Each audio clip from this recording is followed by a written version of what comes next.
បងប្អូនណាខ្លះដែលចង់ចេះធ្វើវីដេអូហ្នឹងហើយនេះដាក់បែបនេះណាបាទអញ្ចឹងខ្ញុំនឹងធ្វើការបង្ហាញចែកជូនដល់បងប្អូនយើងទាំងអស់គ្នាឲ្យចេះដាក់លក្ខណៈបែបនេះបងប្អូនណាបាទហ្នឹងហើយអញ្ចឹងដឹងថាដាក់បែបម៉េចខ្ញុំនឹងធ្វើការបង្ហាញជូនយើងចូលទៅធ្វើទាំងអស់គ្នាបងប្អូនទាំងអស់គ្នាជាដំបូងបងប្អូនត្រូវមានកម្មវិធីខ្វះខាត់បាទកម្មវិធីខ្វះខាត់ហ្នឹងគឺអ្នកទាំងអស់គ្នាគឺយើងចូលមកក្នុងនេះមកបាទ Play Store ណា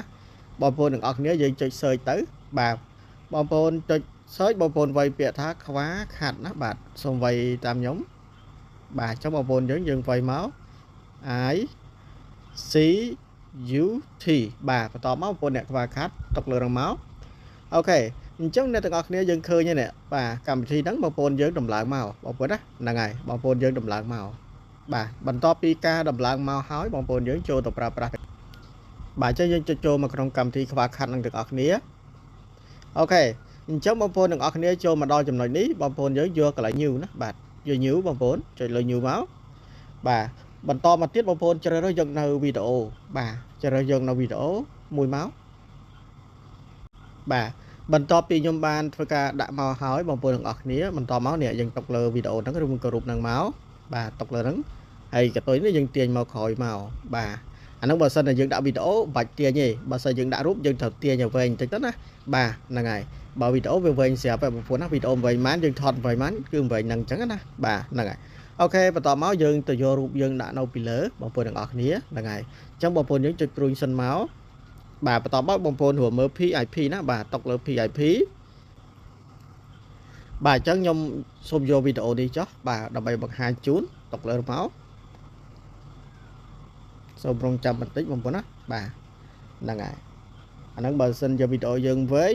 យើងត្រូវរងចាំដែរដូចគ្នាបងប្អូនហ្នឹងហើយដើម្បីឲ្យវាដំណើរការទៅមុខអូខេអញ្ចឹងខ្ញុំបានធ្វើការដាក់វីដេអូមកហើយបងប្អូនទាំងអស់គ្នាបន្ទាប់មកបងប្អូនយើងអូសនេះយករៀបដៃយើងអូសកាត់មកក្រោយរៀបចំមកដាក់តម្រឹមប៉ុន្មានដែលយើងគិតថាសមណាបាទបងប្អូនតូចកុំឲ្យតូចពេកហើយកុំឲ្យធំពេកមកល្មមអញ្ចឹងទៅហើយយើងមើលដែរកន្លែង background វីដេអូនេះបើសិនតែវីដេអូហ្នឹងបានន័យថាវាដាក់ទៅវាអត់សូវនេះវាបាំងយើងអាចដាក់អង្គលមកកន្លែងនេះក៏បានដាក់ខាងលើក៏បានយើងអាចប្រូឲ្យតូចបន្តិចក៏បានអញ្ចឹងណាប៉ុន្តែយើងកាត់ background ចេញណាបាទអញ្ចឹងខ្ញុំឧទាហរណ៍ថាខ្ញុំដាក់ធ្វើនេះចុះបាទខ្ញុំព្រីតិចដាក់ធ្វើម៉េចឲ្យសមបងប្អូនណាបាទបន្ទាប់មកបងប្អូនយើងមើលមកជូននេះមើលមកជូនហ្នឹងបងប្អូន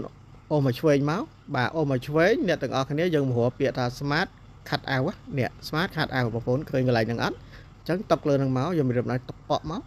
បាទអញ្ចឹងវានឹងធ្វើការកាត់ background ឲ្យយើងតបមកយើងអ្នកជ្រើសរើសបានដែរបងប្អូនណាបាទតុកលើហ្នឹងមកឃើញអត់យើងចង់បានប្រភេទអ្វីគឺយើងអាចតុកលើមួយមកអញ្ចឹងណា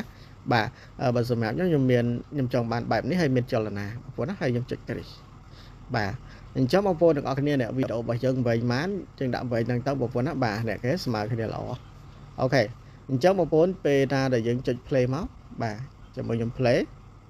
ឃើញអត់វីដេអូយើងបាទអាហ្នឹងអញ្ចឹងណាបងប្អូនការដាក់គឺគេធ្វើបែបហ្នឹងបងប្អូនណាបាទអញ្ចឹងបន្ទាប់ពីយើងបានធ្វើការដាក់វីដេអូពីលើវីដេអូរួចហើយ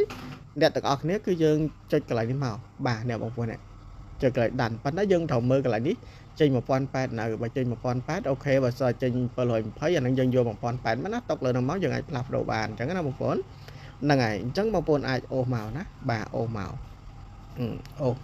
ឲ្យត្រូវនឹង1080មកអញ្ចឹងណាបាទហ្នឹងហើយអូសចឹងមកគឺ1080ប៉ុន្តែដោយឡែកគឺគេឲ្យយកទៅម្នាក់ណាល្អបាទ original តែម្ដងហ្នឹងហើយអូខេអញ្ចឹងយើងចុចដានមកបាទអញ្ចឹងយើងរក្សាទុកនៅវីដេអូនឹងបានណាបងប្អូនណាបាទ